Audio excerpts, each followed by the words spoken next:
Hanggang talampakan. Tara na at makipag-ututang dila kay Laika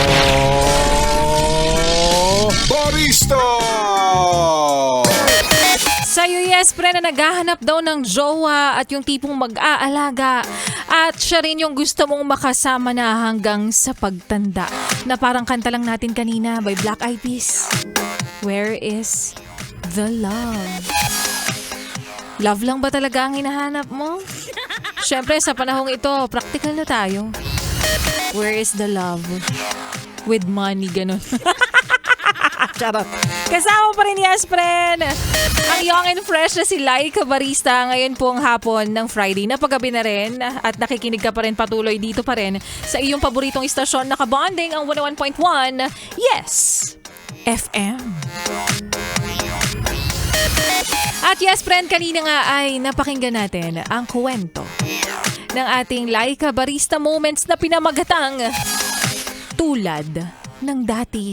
Na paniguradong nakaka-relate ka o nakarelate ka rin sa kwento natin kanina dahil sa kahit anong aspeto, kahit sinong tao naman, ay dumarating talaga tayo dun sa puntong tinatawag nating saturation point. 'Di ba? Sa tao, sa relasyon, sa trabaho, sa sitwasyon, no? Nagsasawa ka lang sa hindi mo na malamang dahilan, naiinis ka lang sa hindi mo malamang rason, na pwede kasi siguro ang dahilan sa relasyon, no? Nagiging routinary na kasi yung ginagawa nyo. Nagiging routinary, na nagiging paulit-ulit na yung ginagawa nyong dalawa sa relasyon, wala nang bago, wala nang excitement, walang gustong solusyonan yung nararamdaman yung panlalamig. Pero kung nararamdaman mo na to, di ba dapat naaalarma ka na? Gumagawa ka na ng paraan. Dapat tatanungin mo na kung ano pa bang gusto niya. Kasi minsan, imbis na gumagawa ng paraan, ano yung ginagawa ng iba? Hinahayaan na lang. Kasi umiiral na naman yung tinatawag nating pride. Yan, bahala siya.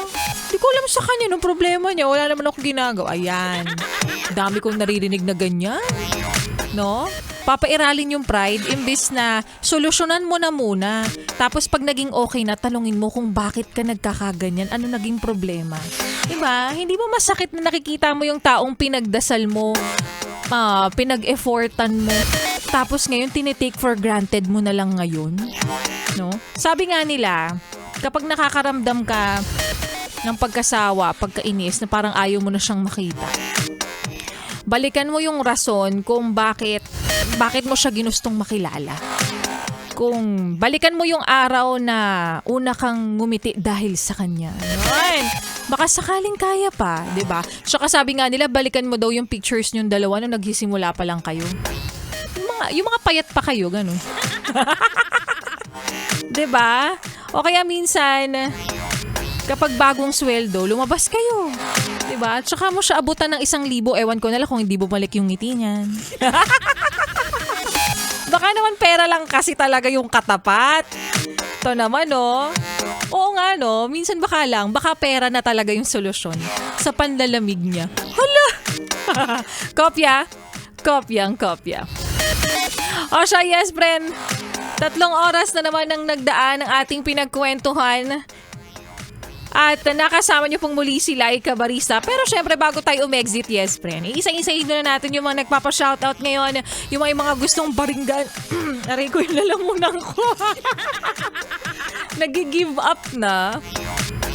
May mga gustong pahagingan dyan, yung mga manggagamit. Ayan, yung magpapabati lang pero wala namang lagay. Sige na, tanggap ko.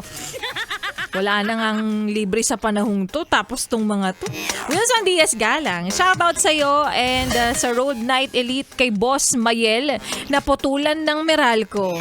Bakit? Ay, baka kasi may mga lugar pa rin na baha sa inyo. Hindi, kasi iniiwasan lang natin yung ibang nangyari. Diba? Sa may bandang Maynila yun na nung biglang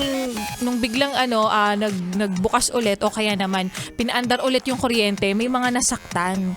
So iniiwasan lang naman, ganyan. May mga iba pa nga pinapapirma ngayon ng waiver, 'di ba, bago buksan ulit yung kuryente. Kasi kapag may nangyari, syempre, hindi na pananagutan dahil yung iba nga naiinitan na, well, hindi naman natin masisisi. So, ingat. At sana sa mga bahay na wala pa rin kuryente ngayon, okay lang ba kayo? Ang init na kaya today. Konting tiis. Baka may chinecheck lang. And kay Mia Lim, pa-shoutout na miss ko po ang boses mo na wala kasi ng kuryente pa-request naman po ng kantang One Time by Justin Bieber. Ay, kanina pinli ko yun Di ka nakikinig Nagalit. Russell Bernaldez, good PM po pa-shoutout sa mga biglaong official, mga bigatin pala. Bakit biglaan yun nasabi ko? Bigating official ng Team GBA Boss J, Jem at sa tropang Bisaya na laging nakatune in at sa lahat ng Grab driver po, keep safe. Marami nakikinig sa atin ng mga taxi drivers, Grab drivers. Hi po sa inyo. Happy listening. Araw-araw yan. Dumarami sila actually. Mga magtutropa tong mga to Sige, PM lang kayo sa akin Facebook fanpage ko, Laika Barista, LYKABARISTA. Wag lang basta PM, mag-like din naman ng Facebook fanpage, di ba? Yun na nga lang yung kapalit mga manggagamit. Ala, galit! Charot lang. Josa Brianna de la Cruz, good PM po. Miss Laika, pabati po ang mga kasamahan ko sa TWG. Yan. Happy listening. Si JC Arellano, Miss El Makatangay, and Jeffrey Cartegana. Ayan, happy listening sa inyo. Alright, happy Friday! Sa mga magpapahabol ng PM, yes, friend. Bawi tayo next week, no? Maraming salamat po sa lahat ng mga tumutok. Sinamahan ako simula alas 3 hanggang ito mag-aalas 6 ng gabi. At para sa iyo na nasa biyahe ngayon kasi balik na naman tayo sa pagiging mainit ang panahon at balik na naman tayo sa pagiging traffic na araw ng Biyernes. So ingat po sa lahat ng mga pauwi, magpapahinga na at sa mga pupunta pa sa galaan, ang lalakas nyo. Siya. Pero hindi matatapos ang entertainment syempre na ibibigay namin sa inyo dahil susunod na ang programa ni Ganda Wanda. Sundan nyo na siya 6 to 9 p.m. At sundan nyo rin, samahan mo pa ang mga kantahan natin ngayong hapon na paggabi na rin. Na araw po ng Friday. Kasama ang susunod nating kanta na nanindigan na hindi na raw makikipagbalikan sa kanyang ex. Pero kinabukasan, ayun, nagde-date na ulit sa Santa Mesa. Bakit naman sa Santa Mesa? Ikaw talaga. Eto na si Ate Britney para sa kanyang kantang Baby. Baby, one more time. Dito pa rin sa iyong paboritong istasyon na kabanding ang 101.1. Yes! FM, enjoy the rest of your weekend, baby. 101.1 Yes, FM.